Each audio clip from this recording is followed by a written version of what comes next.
اعوذ باللہ من الشیطان الرجیم بسم اللہ الرحمن الرحیم رب اشرح لی صدری ویسر لی امری واحلل عقدۃ من لسانی یفقہوا قولی۔ حیات الصحابہ رضی اللہ تعالی عنہ، حصہ اول، دعوت کا باب۔ اللہ اور اس کے رسول صلی اللہ علیہ وسلم کی طرف دعوت دینے کی وجہ سے بھوک برداشت کرنا۔ حضور اکرم صلی اللہ علیہ وسلم کا بھوک برداشت کرنا۔ حضرت نعمان بن بشیر رضی اللہ تعالیٰ عنہ فرماتے ہیں، کیا یہ بات نہیں ہے کہ تم جتنا چاہتے ہو کھاتے پیتے ہو، یعنی اپنی مرضی کے مطابق کھاتے پیتے ہو؟ میں نے تمہارے نبی صلی اللہ علیہ وسلم کو اس حال میں دیکھا ہے کہ ان کو ردی اور خراب کھجوریں اتنی بھی نہیں ملتی تھیں جس سے وہ اپنا پیٹ بھر لیں۔ مسلم ترمذی کی حدیث۔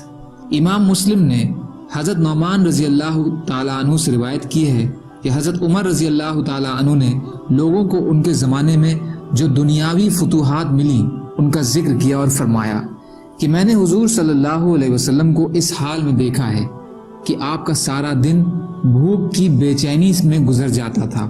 آپ کو اتنی بھی ردی کھجوریں نہیں ملتی تھیں جن سے آپ اپنا پیٹ بھر سکیں۔ ترغیب حصہ 5 پیج نمبر 154، کنز العمال حصہ 4 پیج نمبر 40۔ حضرت ابو ہریرہ رضی اللہ تعالیٰ عنہ فرماتے ہیں کہ میں حضور صلی اللہ علیہ وسلم کی خدمت میں حاضر ہوا۔ آپ بیٹھ کر نماز پڑھ رہے تھے۔ میں نے عرض کیا، اے اللہ کے رسول صلی اللہ علیہ وسلم، میں دیکھ رہا ہوں کہ آپ بیٹھ کر نماز پڑھ رہے ہیں، آپ کو کیا ہوا؟ کیونکہ افضل یہ ہے کہ نماز کھڑے ہو کر پڑھی جائے اور آپ ہمیشہ افضل پر عمل کرتے ہیں۔ آپ صلی اللہ علیہ وسلم نے فرمایا، بھوک کی وجہ سے۔ یہ سن کر میں رو پڑا۔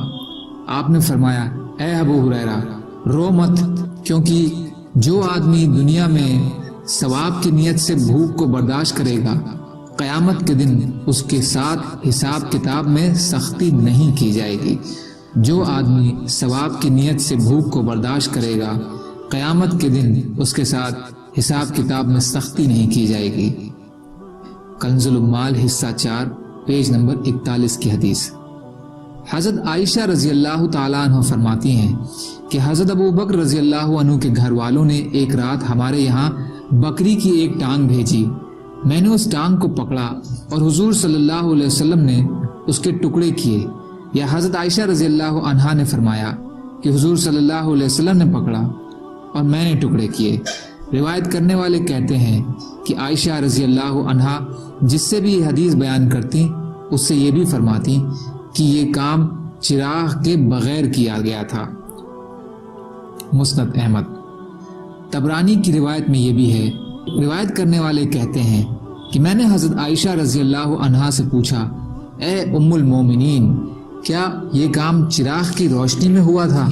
انہوں نے کہا، اگر ہمارے پاس چراغ جلانے کے لیے تیل ہوتا تو ہم اسے کھا لیتے۔ ترغیب حصہ 5 پیج نمبر 155، کنز العمال حصہ 4 پیج نمبر 38۔ ابو یعلا نے حضرت ابو ہریرہ رضی اللہ عنہ سے روایت کیا ہے کہ حضور صلی اللہ علیہ وسلم کے گھر والوں پر کئی چاند ایسے گزر جاتے تھے کہ نہ کسی گھر میں چراغ جلایا جاتا اور نہ آگ۔ اگر انہیں تیل مل جاتا تو اسے اپنے جسم پر لگا لیتے، اور اگر چربی مل جاتی تھی تو اسے کھا لیا کرتے تھے۔